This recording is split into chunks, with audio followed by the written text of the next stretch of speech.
열왕기하 하나님의 징계, 열왕기하 하나님의 징계란 제목으로 함께 말씀을 나누겠습니다. 우선 명칭을 보시면 열왕기하는 히브리어로 세페르 물라킴이라고 얘기합니다. 열왕기 상과 열왕기 하가 본래 한 권이었기 때문에 두 책의 이름이 다 똑같습니다. 세페르 물라킴, 왕국들에 관한 책, 그런 뜻입니다. 영어로는 이제 세컨드 킹즈라고 해서 이렇게 표기를 합니다. 세 번째로 우리말을 보면 열왕기 하라고 해서 왕들을 열거한 기록의 두 번째, 상권에 이어서 하권이다, 그런 뜻입니다. 열왕기하는 주전 853년에서 560년까지 약 300년간의 역사를 다루고 있습니다. 이 기간의 특별한 연도로는 주전 722년에 북이스라엘이 아수르에 의해서 멸망하는 것이고, 주전 586년에 남유다 왕국이 바벨론에 의해서 멸망하는 것, 이것이 특별합니다. 남유다 왕국이 북이스라엘에 비해서 한 136년 정도 더 역사가 유지가 됩니다. 두 번째를 보시면 구조입니다. 구조는 둘로 나눌 수 있습니다. 1장부터 17장까지와 18장부터 25장까지 이렇게 둘로 나눠지는데요. 앞부분에 17장까지는 남북 이스라엘의 역사입니다. 이때는 남북 분열 시대라고도 볼 수 있는데요. 북이스라엘과 남유다가 공존하고 있었던 그런 때입니다. 그러나 주전 722년에 북이스라엘이 아수르에 의해서 멸망하면서 이제 북이스라엘은 사라지게 됩니다. 역사상 없어지게 됩니다. 그러면서 이제 남유다만 남게 되었죠. 그래서 18장부터 25장까지는 남유다만의 역사가 이제 기록되어 있고, 마지막에 남유다 역시도 이제 주전 586년에 멸망하는 것으로 열왕기하는 마무리가 되어가고 있습니다. 주제를 보시면 하나님은 심판하신다 그랬습니다. 하나님은 심판하신다. 사실은 열왕기 상하가 비슷한 맥락을 가지고 있는데요. 남북 이스라엘의 역사는 대략 한 20명씩의 왕들이 각각 존재하였는데, 그동안에 숱한 범죄를 하였을 때 하나님은 많은 선지자들을 보내셔서 계속 경고하셨습니다. 마치 축구 경기에서 옐로우 카드를 내다가 나중에 레드 카드를 내는 것처럼 하나님 많이 경고하셨죠. 한 번만 더 이렇게 하면 멸망할 것이다. 하나님 벌을 내리실 것이다. 숱한 경고가 있었지만 남북 이스라엘 모두가 그 하나님의 경고 앞에서 뉘우치지 않다가 오늘 본문의 열왕기 하의 말씀에 있어서는 둘 다 멸망하는 내용을 우리에게 보여줍니다. 결국 하나님의 경고, 하나님의 모든 그러한 책망 앞에서 계속적인 불순종을 할 때 언젠가 때가 차면 망하게 된다는 것을 열왕기하 말씀 우리에게 분명하게 보여주고 있습니다. 두 번째를 보면 순종하는 자를 주목하신다 그랬습니다. 남북 이스라엘의 거의 40명에 가까운 모든 왕들을 놓고 볼 때 대부분의 왕들이 다 악한 왕이었습니다. 특별히 북쪽의 이스라엘을 보면은 의로운 왕이 거의 전무합니다. 학자들은 역사적으로 세상사적으로 볼 때는 아합 왕과 여로보암 2세를 특별하게 봅니다. 왜냐하면 그때 비교적 통치 기간도 길고 나라가 부강해졌다는 것이죠. 세상적으로 볼 때는 매우 위대한 왕처럼 보이는 왕들도 있었습니다. 한편으로는 예후라고 해서 나름대로 종교 개혁을 했던 왕들도 있었습니다만, 사실은 북쪽의 모든 이스라엘의 왕들은 대부분 다 하나님 앞에서 악하다고 평가를 받았습니다. 조금 믿음으로 사는 것처럼 보였을지 모르지만 결국은 하나님의 기준에 합당하지가 않았다는 것이죠. 북이스라엘은 그래서 대부분 다 악한 왕이었는데, 남유다 왕국에 볼 때는 여호사밧과 히스기야와 요시야 등 몇 명의 왕들은 좀 특별하게 좀 믿음이 있는 왕으로 좀 보여지기도 합니다. 성경에서는 열왕기 하 18장 5절, 오늘 저희가 읽은 본문에 의하면 그 중에 히스기야 왕을 가장 탁월한 왕으로 표현하고 있습니다. 전후 유다 왕 중에 그러한 자가 없었다. 하나님은 북쪽의 모든 이스라엘의 왕들과 남쪽의 유다의 모든 왕들의 역사를 통해서 하나님은 이 어려운 가운데 완악한 분위기에 눈여겨보시는 거죠. 누가 믿음으로 살려고 애쓰는가? 이미 기울어질 대로 다 기울어진 상황에서 그래도 누가 믿음으로 살려고 애썼는가? 하나님은 히스기야를 단연 하나님은 주목하여 보시고 히스기야를 인정하여 주십니다. 그래서 히스기야 때, 어찌 보면 바로 그때에 북이스라엘이 멸망하지요.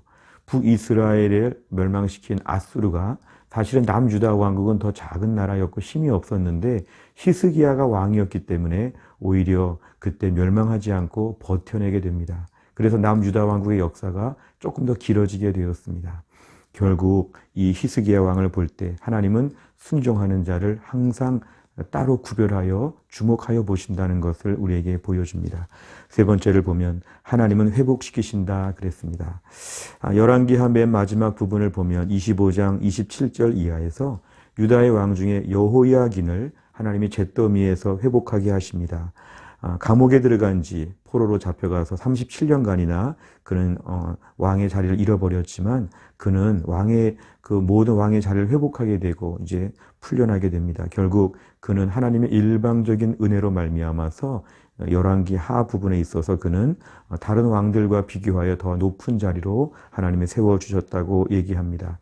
이것은 결국 유다 왕조의 회복을 하나님이 암시하시면서 다윗의 자손에서 메시아가 오실 것을 보여주는 매우 중요한 사건입니다.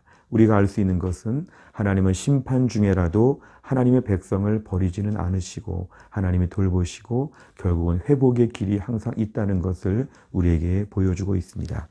네 번째를 보면 적용에 대한 것입니다. 첫 번째, 죄에 대해 돌이켜야 한다 그랬습니다. 하나님은 심판하시는 분이라는 걸 저희가 알면 하나님의 경고 사인이 들어올 때 우리가 이럴 수 있습니다. 설마 우리가 망하겠느냐? 하나님은 사랑이시라. 또 우리 하나님 백성이라. 설마 우리가 망하겠느냐? 사실은 그러면서 하나님의 백성들이 더 망가질 수 있습니다. 왜냐하면 하나님의 사랑을 좀 우리가 안다고 할 때 그걸 악용하는 것이죠. 하나님은 내가 아무리 어긋나도 하나님은 나를 혼낼 줄 모르신다. 하나님은 너무 나를 사랑하셔서 차마 나에게 심판을 내리진 않고 징계를 대지 않는다. 너무 자녀를 사랑하는 부모가 매를 대지 못하는 것처럼 하나님은 그렇게 안 할 것이다. 이런 생각이 있지만 이건 비성경적입니다. 하나님은 반드시 죄에 대해서 물어보신다고 했습니다. 하나님 우리를 사랑하시지만 온전케 되기를 바라십니다. 우리를 고치기를 원하십니다. 하나님의 성품대로 하나님의 온전한 모습으로 우리를 매일매일 기준을 삼고 가르치시는 분이기 때문에 때론 우리가 죄에 어긋날 때 우리가 하나님 앞에서 때로는 징계를 받고 심판을 받기도 합니다. 그래서 우리의 삶에 오늘도 특별한 고통이 오지 않아도 지금의 죄에 대해서 하루속히 정리하는 게 필요합니다. 하나님의 때가 되면 하나님 우리에게 벌을 내리시고 우리를 반드시 고치고야 마신 하나님의 의지가 있기 때문에 더 이상의 험한 벌을 받지 않기 위해서 우리가 오늘도 돌이키는 결단이 필요합니다. 매일매일 밤마다 기도하면서 하루의 모든 지은 죄에 대해서 가슴을 찢는 회개로 엎드리면서 하나님께 뉘우쳐야 됩니다. 하나님, 어찌 제가 이렇게 살았는지 정말 잘못했습니다. 저를 용서해 주시고 내일 새날이 되어서 정말 믿음으로 온전히 살고 싶습니다. 이렇게 우리가 결단하는 것, 이게 우리가 열왕기하의 중요한 교훈입니다. 두 번째는 혼자라도 믿음을 지켜야 한다 그랬습니다. 히스기야 왕의 모습을 보면 다들 죄를 짓고 남북 이스라엘 모두를 통틀어서 모두가 범죄하는 시대에도 혼자 믿음으로 살려고 애썼던 그의 모습이 하나님 앞에서 매우 특이하게 보였고 하나님은 주목하셨습니다. 우리가 사는 세상에 어딜 가나 악한 사람들, 또 모순, 범죄, 부패, 모든 종류의 이러한 땅을 저희가 살아가고 있지만 나 혼자라도 믿음을 지키겠다는 결단이 필요합니다. 세상의 풍조가 어떠하여 내가 지금 얼마나 힘들어서 이런저런 이야기를 하면서 우리가 오늘도 믿음을 지킬 수 없다. 어떤 공동체의 분위기, 여러 가지 많은 환경들을 탓하면서 나 혼자는 믿음으로 못 산다. 이렇게 말할 수 없다는 것은 히스기야 정신을 따라야 합니다. 오늘도 힘든 상황이지만 나 혼자라도 최고치 순종을 하겠습니다. 나 혼자 최고치 믿음의 점을 찍겠습니다. 이러한 결단이 필요합니다. 항상 공동체는 앞에 서 있는 선각자가 필요합니다. 내가 오늘 공동체 안에서 믿음으로 사는 히스기야가 되겠습니다. 이런 결단이 있으면 하나님 유다 공동체를 130년 넘게 더 지탱할 수 있도록 도와주신 걸 보면 한 사람의 순종이 너무 중요합니다. 내가 바로 그 한 사람이 되겠습니다. 이러한 기도가 필요합니다. 마지막 세 번째를 보면 하나님께 소망이 있다 그랬습니다. 오늘 사실 남유다 왕국의 마지막 모습은 너무 비참합니다. 너무도 비참합니다. 나라가 다 불타고 없어지고 아주 그냥 완전히 망해가는 그 모습 볼 때 우린 너무 처참하지만 하나님은 그 남유다 왕국의 마지막에 여호야긴을 회복시켜 주시는 걸 통해서 하나님은 회복을 이루신다. 결국 오늘 70년 동안의 포로 기간도 완전한 멸망이 아니었고 70년의 일정한 기간의 그런 흐름이 있으면 회복된다는 것을 암시하여 주십니다. 우리가 알 수 있는 것은 오늘도 하나님은 우리를 징계하시고 혼내시나 하나님은 우리를 고쳐주시는 것이다. 뭔가 건물을 우리가 이렇게 부순다, 허문다 생각하지 않고 건물을 리모델링한다 생각하면 이건 굉장히 긍정적인 것이죠.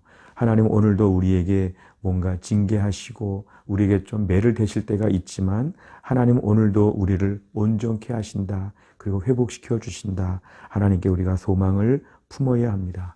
사실 우리 자신은 너무 부패하였습니다. 그리고 우리 환경은 늘 어렵습니다. 그러나 하나님의 의지는 뭐냐 하면 우리를 회복시켜 주신다. 하나님께 그래서 소망이 있습니다. 완전히 망한 것 같지만 한겨울이 지나고 봄에 꽃이 피는 것처럼 하나님은 우리 인생에도 꽃이 피어나도록 하나님은 소망을 늘 준비해 주신다는 것입니다. 그래서 하나님께 소망이 있다고 믿어야 합니다. 우리 오늘 말씀을 통해서 힘들고 어려운 때를 살면서 하나님의 징계를 생각하면 온전한 모습으로 살고 히스기야처럼 믿음을 지키는 가운데 하나님의 소망을 가지고 기다리는 것, 이것이 오늘날 우리에게 매우 중요합니다. 새로운 한 주간도 이러한 믿음으로 살 수 있기를 간절히 바랍니다.